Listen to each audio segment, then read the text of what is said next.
5 प्रकारचे जे मंदिर आहे हे चुन्याचे आहे। हे 15व्या आणि 16व्या शतकातले गोंड राजाने तयार केलेलं आहे।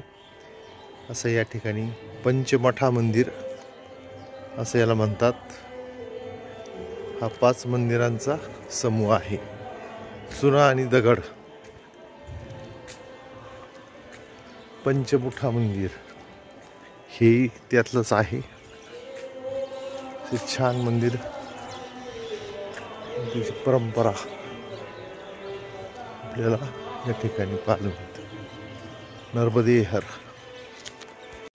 साधारण 12व्या शतकातील ही मंदिरं आहेत।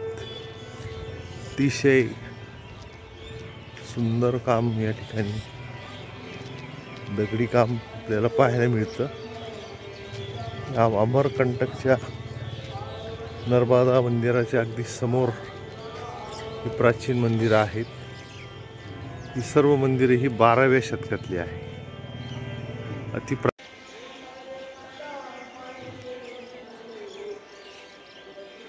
प्राचीन शिव मंदिरांची ही एक मालिका या ठिकाणी आपल्याला पाहायला मिळते।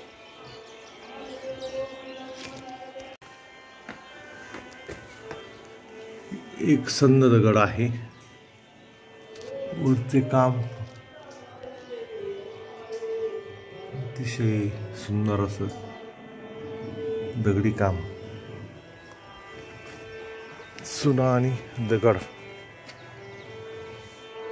यामध्ये हे घडवलेलं आपल्याला दिसतंय। नर्मदेहार हा संपूर्ण परिसर हा मंदिरांचा आहे आणि समोरच नर्मदा मंदिर आहे। नर्मदेहार त्याच काळातला आहे, 12व्या शतकातला। अद्यापही तो चांगल्या स्थितीत आहे आणि सध्या पुरातत्व खात्याच्या अखत्यारीत असल्यामुळे येथे अत्यंत स्वच्छता, टापटीपणा आणि तिकीट याला आहे। परिक्रमावासियांना तिकीट नसतं, त्यांच्यासाठी फ्री असतं। या ठिकाणी पातालेश्वर मंदिर आहे। 1041 ते 1072 या काळात कलचुरी नरेश कर्णदेव या राजाच्या काळामध्ये हे मंदिर बनवलेलं आपल्याला दिसतं। हे सर्व मंदिरे वेगवेगळ्या राजांच्या काळामध्ये, परंतु एकाच शैलीमध्ये बनलेली आपल्याला दिसतात।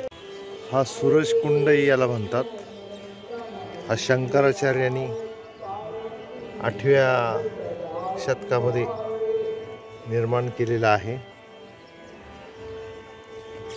याला नर्मदा उगमस्थान असंही म्हटलं जातं, म्हणून नर्मदावासी याला चक्कर मारत नाही, त्या बाहेरून ते जातात।